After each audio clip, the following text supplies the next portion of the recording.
Iran से बढ़ते विवाद के बीच इजरायल ने अपने सबसे घातक आयरन डोम डिफेंस सिस्टम का परीक्षण किया। यह परीक्षण इजरायल की सेना ने समंदर में किया, जिसका एक वीडियो भी जारी किया गया और दावा किया कि उसने अपने जंगी जहाजों को आयरन डोम डिफेंस सिस्टम से लैस कर दिया। वीडियो में समंदर के बीचों बीच इजरायल की नौसेना का जहाज तैरता दिखा और जैसे ही बटन दबा तेज रफ्तार से आसमान की तरफ एक मिसाइल दौड़ती दिखाई दी,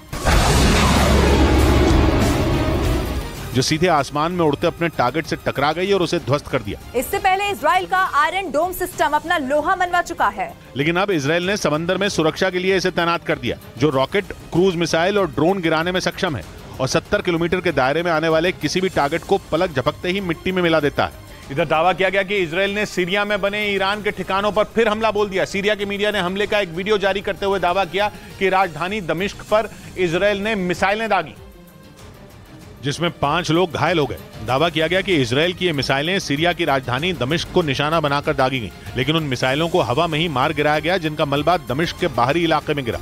दावा किया गया कि ये हमला आतंकी संगठन हिजबुल्लाह के ठिकानों पर किया गया।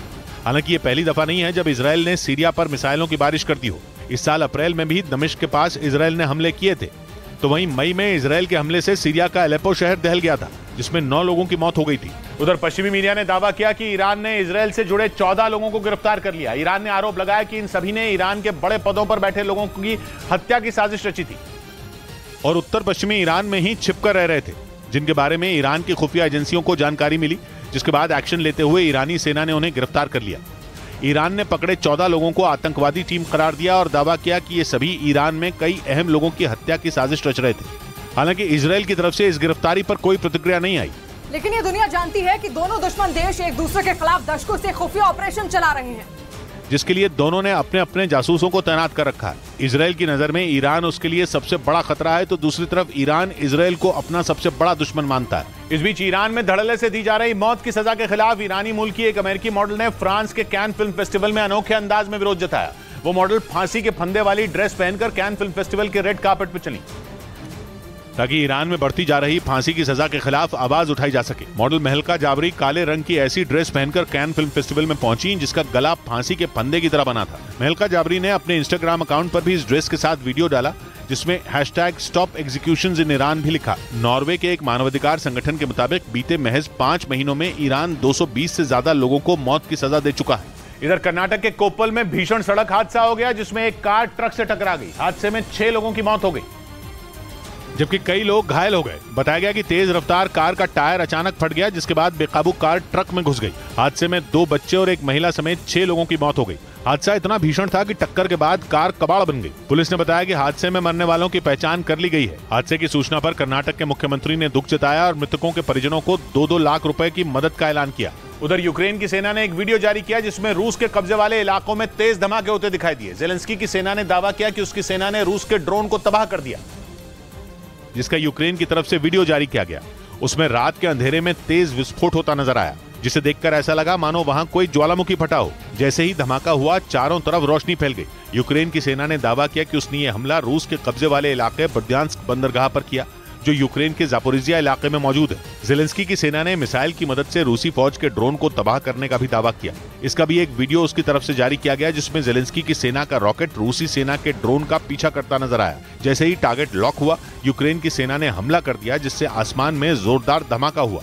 इस बीच यूक्रेन की सेना ने रूस के कब्जे वाले इलाके पर हमला बोल दिया। यूक्रेन ने दावा किया कि उसने रूस के ठिकानों पर ताबड़तोड़ मिसाइलें बरसाई और यूक्रेन के मीडिया के मुताबिक जेलेंस्की की सेना ने रूस के कब्जे वाले इलाकों को चुन चुन कर निशाना बनाया। बताया गया कि यूक्रेन की फौज ने मिसाइलों के साथ ड्रोन हमले भी किए। यूक्रेन ने आशंका जताई कि इस हमले में रूस को काफी नुकसान हुआ।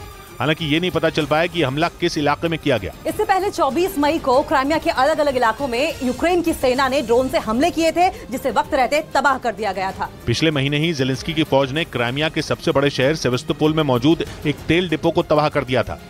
वहीं अमेरिका में कर्ज की सीमा पर चल रहे विवाद के सुलझने का असर भारतीय शेयर बाजार पर भी दिखा। अमेरिका की अर्थव्यवस्था से जुड़ी इस खबर के बाद सेंसेक्स और निफ्टी दोनों ही हरे निशान पर कारोबार करते रहे और बॉम्बे स्टॉक एक्सचेंज का सेंसेक्स 344 अंक चढ़कर 62,846 पर बंद हुआ, जबकि निफ्टी 99 अंक चढ़कर 18,598 पर बंद हुआ। अमेरिका में लंबे वक्त से डेट सीलिंग यानी कर्ज की सीमा पर विवाद चल रहा था, जिसके सुलझने की खबर आई। अगर अमेरिका में डेट सीलिंग पर सहमति नहीं बनती तो दुनिया की सबसे बड़ी अर्थव्यवस्था का डिफॉल्टर होना तय माना जा रहा था। अमेरिका से आई इसी खबर के बाद दुनिया भर के शेयर बाजारों में खरीदारी शुरू हो गई। उधर दक्षिण कोरिया की एशियाना एयरलाइंस ने इमरजेंसी गेट के पास वाली सीट की बुकिंग बंद कर दी। कुछ रोज पहले विमान में मौजूद इमरजेंसी दरवाजा किसी यात्री ने खोल दिया था, जिसकी वजह से 12 से ज्यादा लोग घायल हो गए थे, जिसका वीडियो इंटरनेट पर खूब वायरल हुआ था। हालांकि विमान के क्रू मेंबर ने किसी तरह से इमरजेंसी दरवाजे को बंद कर दिया था, लेकिन इस हादसे के बाद एयरलाइन ने ऐसा कदम उठाया जिसने सबको हैरान कर दिया। एयरलाइन कंपनी ने फैसला कर लिया कि प्लेन के इमरजेंसी डोर के पास वाली सीट पर कोई यात्री नहीं बैठाया जाएगा, यानी उस सीट की बुकिंग ही नहीं की जाएगी। वहीं विमान के लैंडिंग के बाद आरोपी को गिरफ्तार भी कर लिया गया था। इधर महाराष्ट्र के पुणे से दिल दहला देने वाला एक वीडियो सामने आया। वहां एक तेज रफ्तार मोटरसाइकिल ने एक महिला को जोरदार टक्कर मार दी। घटना उस वक्त हुई जब वो महिला सड़क के दूसरी ओर जाने की कोशिश कर रही थी, तभी सामने से आ रही मोटरसाइकिल ने उसे टक्कर मार दी। इस घटना का जो सीसीटीवी वीडियो सामने आया उसमें एक महिला सड़क से गुजरती नजर आई। जैसे ही वो सड़क के बीचों बीच पहुंची, सामने से आ रही तेज रफ्तार मोटरसाइकिल ने उसे टक्कर मार दी। इसके बाद जो हुआ, ब्रेक के बाद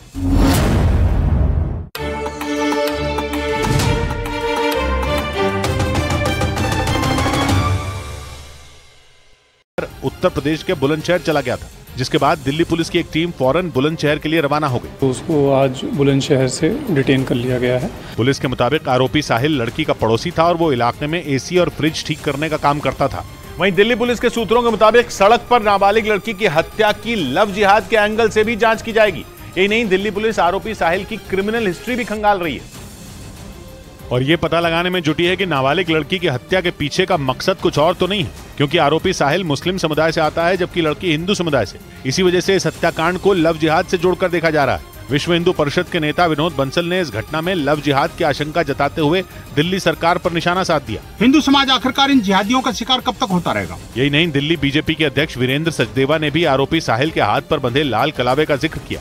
उन्होंने आरोप लगाया कि साहिल लव जिहाद गैंग का सदस्य है और उसने एक साजिश के तहत उस नाबालिग लड़की की हत्या की, क्योंकि हत्या से पहले वो नाबालिग लड़की अपने घर वालों के साथ नहीं रह रही थी, बल्कि वो पिछले कई दिन से अपनी एक दोस्त के घर पर रह रही थी। घर वालों का कहना है कि हत्या से एक रोज पहले ही उनकी उससे बात हुई थी, जिसमें उस नाबालिग लड़की ने अपनी दोस्त के बच्चे का जन्मदिन मनाने के बाद घर लौटने की बात कही थी, लेकिन उससे पहले ही आरोपी साहिल ने उसकी बेरहमी से चाकुओं से गोदकर हत्या कर दी। इंसाफ चाहिए, जो है उसको पूरी जिंदगी की सजा या तो फांसी की सजा हो।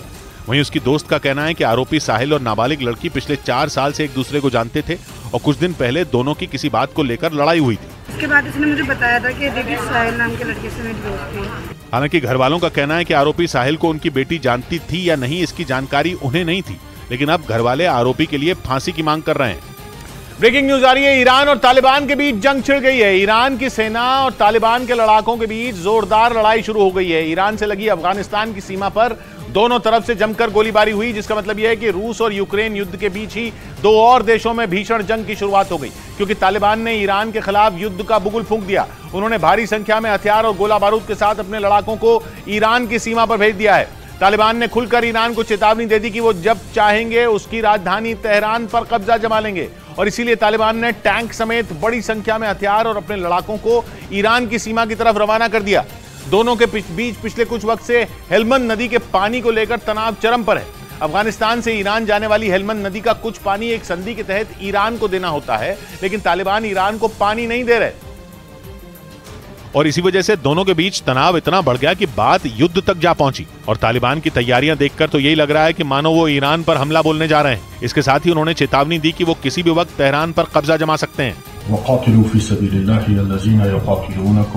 इस बीच अफगानिस्तान से एक वीडियो भी सामने आया है, जिसमें बड़ी संख्या में टैंक और बख्तरबंद गाड़ियां एक इलाके से गुजरती नजर आईं। बताया गया कि तालिबान ने यह हथियार और अपने लड़ाके ईरान से लगी सीमा पर भेजे। अफगानिस्तान ईरान के साथ 900 किलोमीटर से ज्यादा की सीमा साझा करता है और तालिबान के लड़ाकों ने इसी सीमा के एक इलाके में ईरान के खिलाफ मोर्चा खोल दिया। ब्रेकिंग